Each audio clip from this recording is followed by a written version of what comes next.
What's up guys, this is Jomar and welcome to Tutorial by Jomar.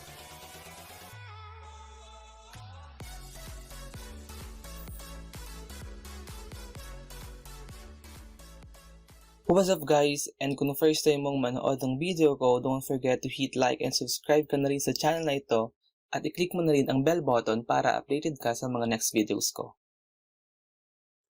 This video is the part 2 of our series about solving integers. So kung hindi nyo pa napapanood ang part 1 ng series na ito, i-click nyo lang ang I button. So ang gagawin natin sa video na to ay pag-aaralan natin kung paano mag-subtract or mag-minus ng integers. So let's proceed. Paano ba mag-subtract ng integers kapag same sign sila? So ang rule number 1 natin, ang gagawin natin is isusubtract natin yung absolute value nila. And then, ang next natin gagawin ay ikakopy natin yung sign nila. So, example number 1, we have positive 6 minus positive 3. Ay, sabi dito, isusubtract lang natin yung absolute value nila. So, we have 6 minus 3. So, ang absolute value is ang value ng numbers, tapos yung sign nila is i-baluwala lang natin. So, hindi natin iintindihin yung sign nila. So, yung mismong number lang ang iintindihin natin. So, we have 6 minus 3 is 3. Then, ikakopy lang natin yung sign nila which is positive. Parehas naman silang positive, so positive 3. Again, ang gagawin natin is isusubtract lang natin yung absolute value nila, tapos ikakopy natin yung sign nila. Next, we have negative 6 minus negative 3. So, again, ang gagawin natin is i-minus natin yung absolute value nila. So, we have 6 minus 3. We have 3.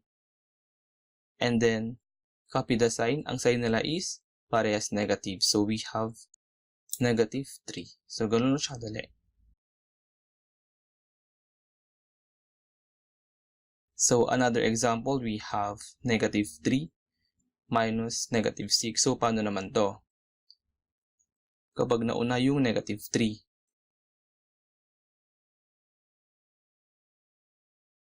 Ang gagawin natin is, ganun pa din, isusubtract natin yung absolute value. So, we have 3 minus 6, we have negative 3. And then, ikakopy natin yung sign nila which is negative. So, negative, tapos negative 3, we have positive 3. Answer natin ay positive 3. Again, natin yung absolute value nila which is 3 minus 6, we have negative 3, and then ikakopy natin yung sign nila which is negative. So, negative tapos negative 3, we have positive 3. Okay, let's proceed kapag yung sign naman ay magkaiba. So, ang first rule natin is i-change natin yung sign ng number being subtracted or yung subtrahend natin. Tapos, i-add lang natin sila. Example number 1, we have positive 6 minus negative 3. So, ang gagawin natin, ito pala yung positive 3, ito yung min-wend natin.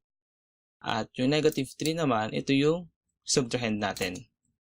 So, ang gagawin natin is, change natin yung sign ng subtrahend natin or yung number na ibabawas natin. So, we have from negative 3, siya ay magiging positive 3. Tapos, i-add lang natin yung equation natin. So, we have 6 plus 3, we have 9. Okay? Next, we have negative 6 minus positive 3. So, ang first rule natin is i-change natin yung sign. So, we have negative 3. Tapos, i-add natin sila. So, we have negative 6 plus negative 3. Sila, i-add lang natin yung absolute value nila. So we have 6 plus 3 is 9. Tapos ikakopy lang natin yung sign nila which is negative. So answer natin is negative 9.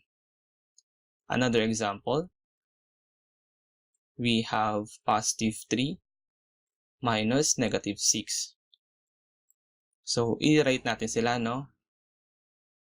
3, ang first rule natin, change the sign ng subtrahend which is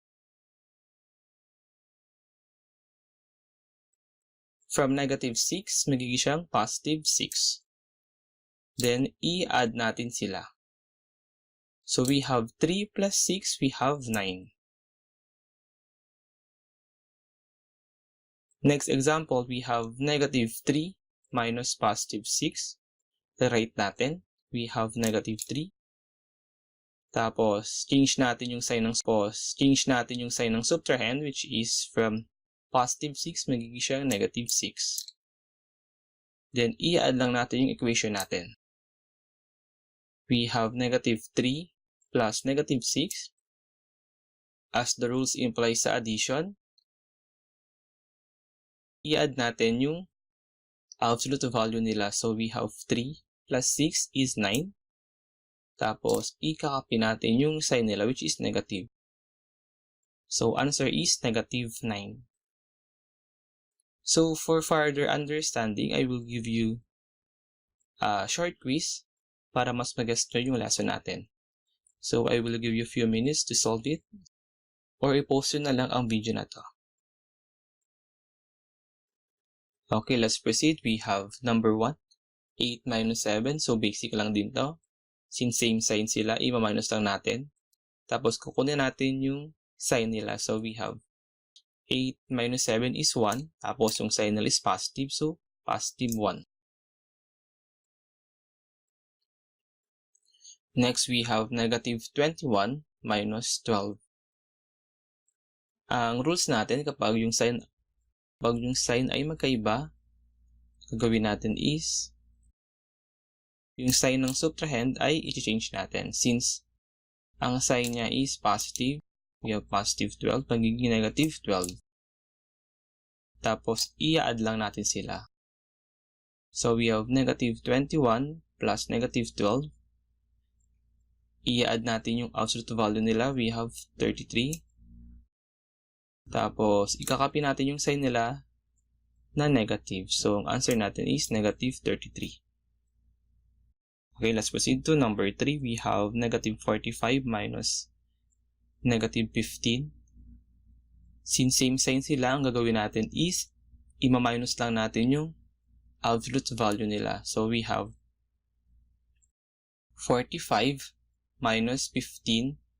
We have 30. Then, kukopyahin lang natin yung sign nila.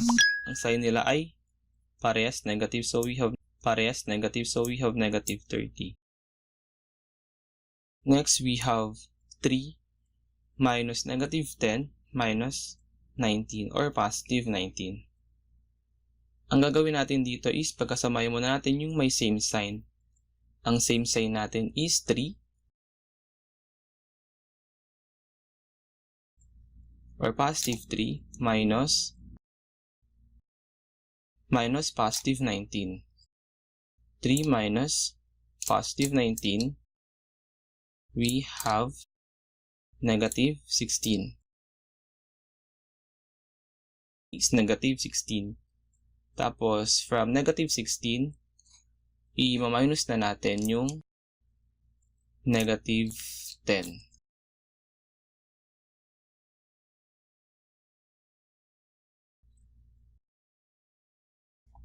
So, negative 16 minus negative 10, i-minus lang natin yung absolute value nila which is 6. Tapos, ikakopy natin yung sign nila. So, we have 16 minus 10 is 6. Tapos, yung sign nila is negative. We have negative 6. Let's proceed to number 5. Negative 24 minus positive 17 minus negative 2. Pagsamahin natin yung magkaparehas na sign, we have negative 24 minus negative 2. Since same sign sila, ang gagawin natin is i-minus natin yung absolute value nila. So we have 24 minus 2 is 22. Then copy the sign, which is negative. Then idugtong na natin yung minus positive 17. We have minus positive 17. Ang rules kapag yung sign ay magkaiba is change natin yung sign ng subtrahend, magiging itong negative 17, tapos i-add natin sila. So we have negative 22 plus negative 17. I-add lang natin yung absolute value nila. We have 22 plus 17. We have 3, 9. We have 39. Tapos, i-copy lang natin yung sign nila which is negative. So, ang answer is negative 39. So, hopefully, nakuha nyo yung mga tamang sagot and this is the multiplication and division of integers. So, that's it for now and thank you for watching this video and don't forget to like, share, and subscribe to this channel at i-click na rin ang bell button para update kayo sa mga next videos ko. Comment nyo na rin ang mga topics at lesson na gusto ko pang i-discuss. Thank you, God bless, and hopefully makapasa kayo sa exam. Bye for now and see you on my next video. Bye-bye!